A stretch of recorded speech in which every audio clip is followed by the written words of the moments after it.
Well, the next step is figuring out the right course to getting you to give them your unwavering trust. And that could go in one of two ways, either through greed or through fear. Hey everyone, welcome back.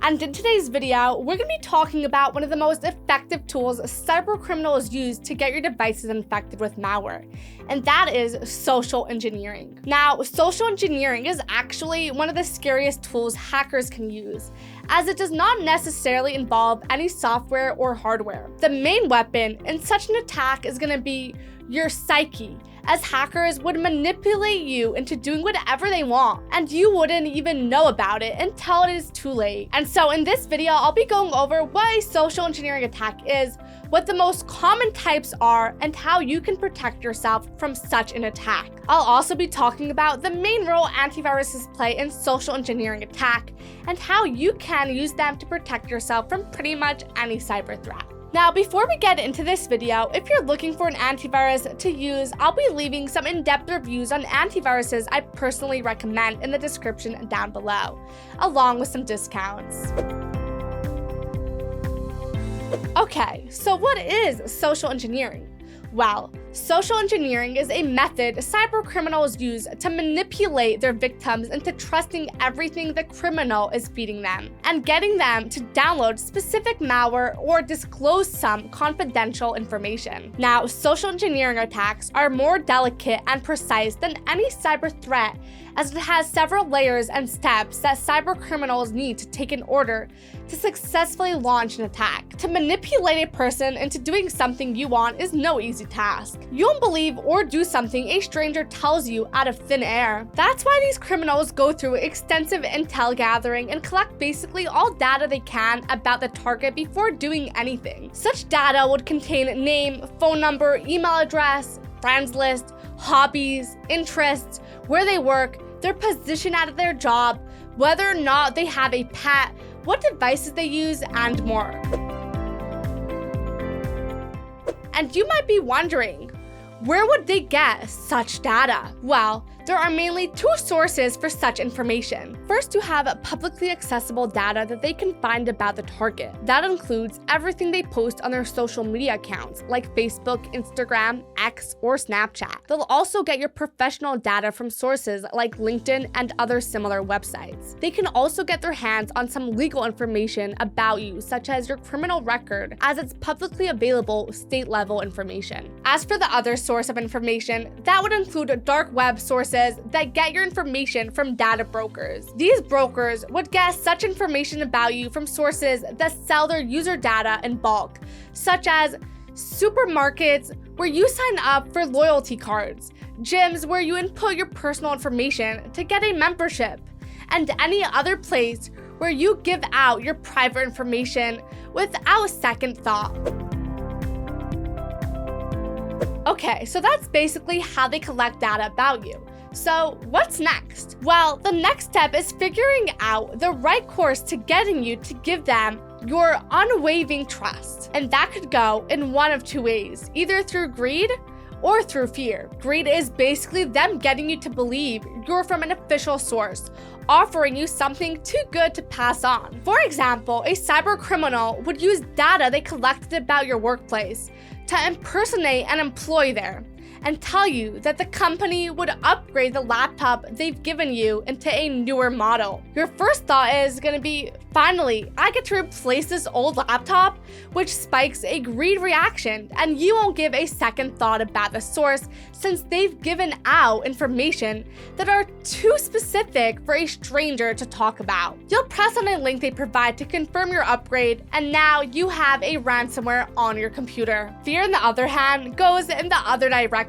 but uses the same method of blurting out too specific information that would get you to believe them without second thought. And that's because they're gonna put you in a situation too horrible to process, that your first measure would be to fix it rather than comprehend it. The sense of urgency would get to you, and you won't think rationally about what is happening. For example, a criminal would get use information about you to impersonate someone from your bank, telling you that your bank login credentials have been compromised and a huge sum has been withdrawn, and you need to urgently change your credentials. Then you'll click a link that on first glance mirrors your bank's website, but in reality, it's just a website created by the scammer to get your actual login credentials once you fill them in. Now, before we move on to talk about the different types of social engineering attacks, let's take a quick break to check out today's sponsor, Surfshark One. Surfshark One is a bundle that includes almost all of your cybersecurity needs, from a reputable antivirus to even an ad blocker. While there isn't one tool that can completely guarantee your privacy, having all of them together in one neat package can greatly enhance your cybersecurity. And that's why Surfshark is offering 5 products in one package. So why pay for them individually when you could get them in one simple, neatly packaged bouquet? This package includes the award-winning Surfshark VPN, which allows unlimited devices, data speed, and protection. The Surfshark antivirus that secures everything on your devices from your webcam to your files. The Surfshark private search engine, which allows you to browse ad-free without any digital footprint.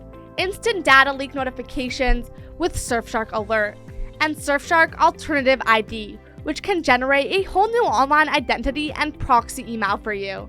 The best part about this is that this bundle comes with a 30-day money-back guarantee, and all these apps work on all major platforms like Windows, macOS, and Android. So if you'd like to check them out, I'll be leaving the bundle link at the top of the description down below. Big thanks to Surfshark for being today's sponsor, and let's get back to the video. With that being said, there are a lot of types of social engineering attacks, and I can name like around 10 at the top of my head. But let's check out the most common ones of the bunch. First, you have phishing, which is the most common type of social engineering attack that typically uses spoofed email addresses and links to trick people into providing login credentials, credit card numbers, or other personal information. Variations of phishing attacks include angler phishing, which use spoofed customer service accounts on social media, and spear phishing, which attacks that target specific organizations or individuals. Next, we have baiting. Now, baiting is a type of social engineering attack that lures victims into providing sensitive information or credentials by performing something of value for free. For example, the victim receives an email that promises a free phone if they click a link to take a survey. The link might redirect them to a spoofed Office 365 login page that captures their email address and password and sends them to a malicious actor. Then you have pretexting, which is a fairly sophisticated type of social engineering attack in which a scammer creates a fabricated scenario, such as letting someone know they're eligible for a gift card, to trick someone into providing sensitive personal or financial information, such as their social security number. In this type of attack, someone can also physically require access to your data by pretending to be a vendor, delivery driver, or contractor to gain your staff's trust. Next, you have whaling. Whaling is another common variant of phishing that specifically targets top-level businesses, executives, and the heads of government agencies. Whaling attacks usually mimic the email addresses of other high-ranking people in the company or agency and contain urgent messaging about a fake emergency or time-sensitive opportunity. Successful whaling attacks can expose a lot of confidential, sensitive information due to the high-level network access these executives and directors have. And in some cases, they would infect company systems with ransomware and demand millions in dollars for decryption keys. Lastly, you have scareware, which is a form of social engineering in which a scammer inserts a malicious code into a web page that causes pop-up windows with flashing colors and alarming sounds to appear. These pop-up windows will falsely alert you to a virus that's been installed on your system. You'll be told to purchase and download their security software, and the scammers will either steal your credit card information, install real viruses on your system, or most likely both. Now, how exactly can you protect yourself from social engineering attacks? Well, for starters, remove everything sensitive about you or your workplace from social media accounts that hackers can use to gain intel about you. You should also create an out email address that you would give out to memberships loyalty accounts, online stores, or anything that is not too important.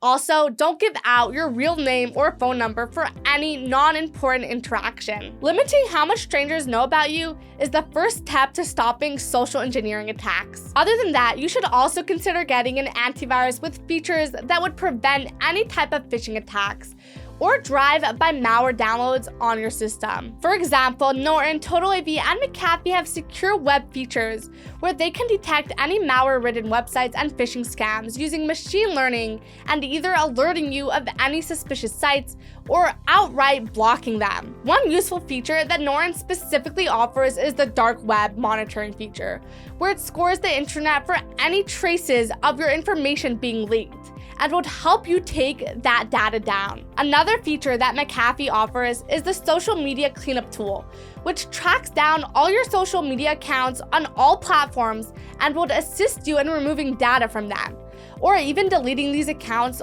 altogether. As for the last and most important measure of all, that is going to involve you and only you. Try to be skeptical of every single thing you come in contact with online.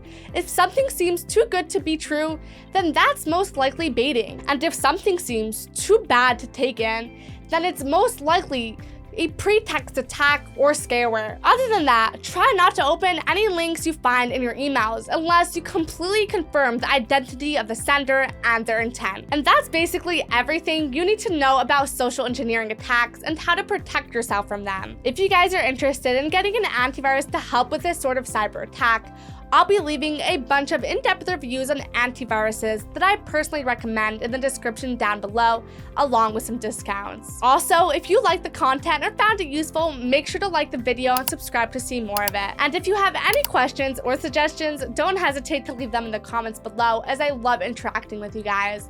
And that will be all for today, and I'll see you in the next one.